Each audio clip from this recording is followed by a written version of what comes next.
Today, we are going to be writing linear equations from a graph and a table. We've learned this formula, y equals mx plus b. We also learned that the m is usually a number in our equation, and it's going to be the slope. The b is another number, and it's going to be the y-intercept. Now your y and x, when you write the equation, they're going to stay there. And what those mean is any point on the line. And the reason why they stay variables is because when you graph the line, there's infinitely many x's and y's that those can be. So we just leave them as variables. But if you have a point on the line, you can make sure it works by checking to see if it makes the equation true. So the only parts that we need to write an equation in slope-intercept form are the purple ones, the slope and the y-intercept. I feel like mathematicians were really not creative when they wrote this because you literally have what you need in the title. So you just need the slope and y-intercept.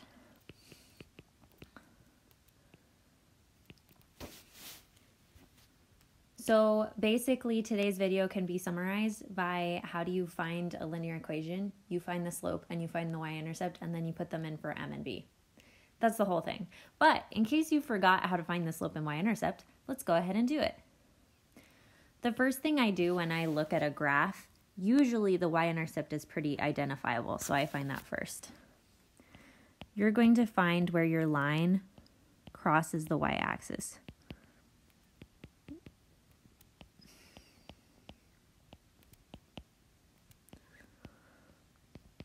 And just so you remember, the y-axis is the vertical one. It goes up and down. And then write that as b. So let's go ahead. We're going to find that point.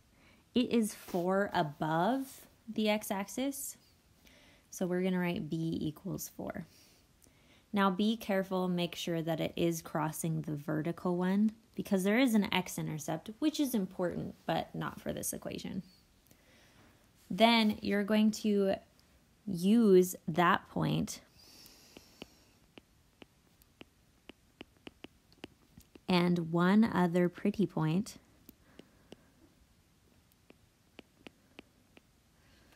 to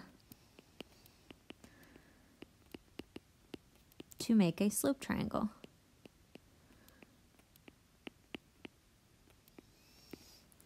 So I'm going to look at this point.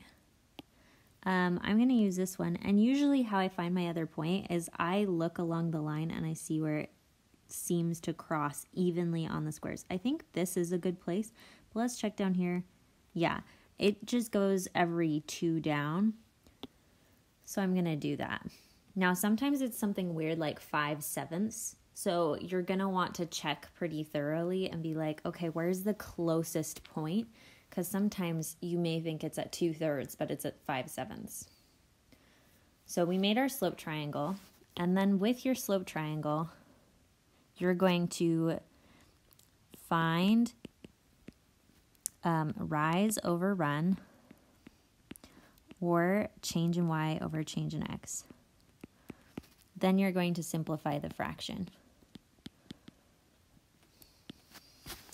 Okay, so we're going to travel along the sides of this triangle. We go down and then right.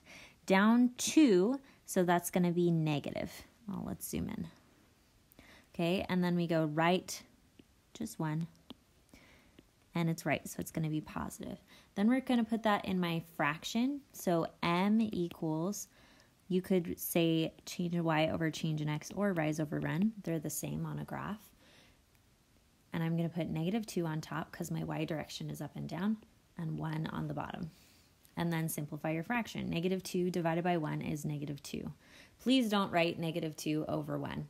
Simplify the fraction. Slope is a number. So this is -2. I wrote it for m. Here's the deal, though. It's negative. So always when you find your slope, check it. And you just want to check to make sure that it really is positive or negative. And here's how you check. You look at your line, and if it goes down as you read from left to right, then it's negative, and mine goes down, so I was right. Now your last step is really easy. You just put in those numbers for m and b and y equals mx plus b.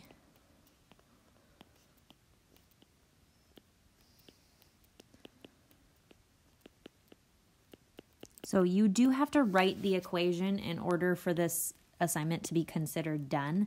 So your answer on this one is going to be y equals negative 2x plus 4. All the rest of the stuff is work I did to get that answer, but this is the final answer of that equation.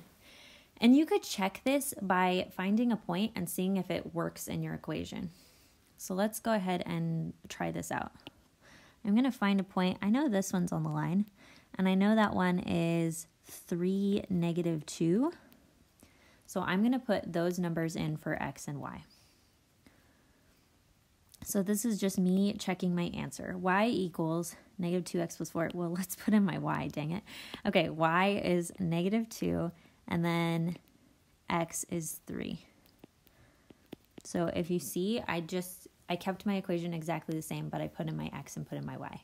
If it makes the equation true, then that point is on the line. Okay, so I got negative 2 equals negative 2. So it looks like that point is in this equation. I probably did it right. Now you should probably check at least 2 points and make sure that they're in your equation if you want to be absolutely sure. So that's how you find the equation of a graph. Okay, how you do it from a table, I usually find it depends on what's easier. You'll see in a minute why one way may be easier and the other way won't. Here's a way that will always work. I find the slope first on these guys. So you're going to find the change in y and the change in x on both sides.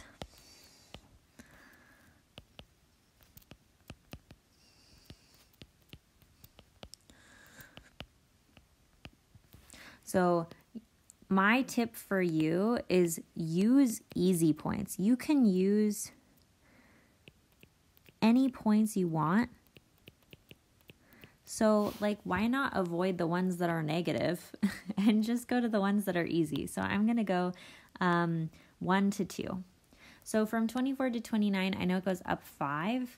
And then from 1 to 2, I know it goes up just 1. Then you're going to put those into the fraction change in y over change in x.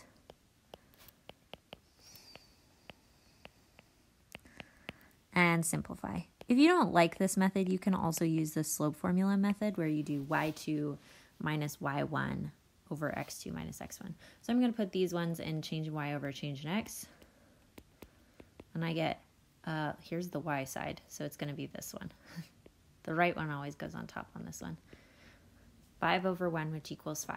So my slope equals 5. This is m. Okay, how you find b is you look for where x equals 0.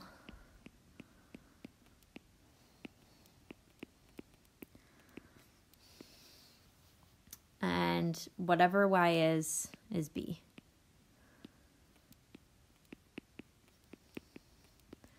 Now on this graph, it's really easy to find because 0 is already in our graph. 0, 19. So my b is 19. However, sometimes your 0 isn't in the graph. So you have to continue the pattern of the table. Excuse me, I've been saying graph. It's actually table. You have to continue the pattern of the table until you find 0, and that can be really hard. Then you're going to plug in your numbers for m and b. So once again, if it says find the equation of this table, your answer should be y equals 5x plus 19. Now you may want to read the instructions. If it just says find the slope and y-intercept, well, just find the slope and y-intercept. You just need this part as your answer. If it says find the equation, then you need this part as your answer. Good luck. Make sure to show all of your work.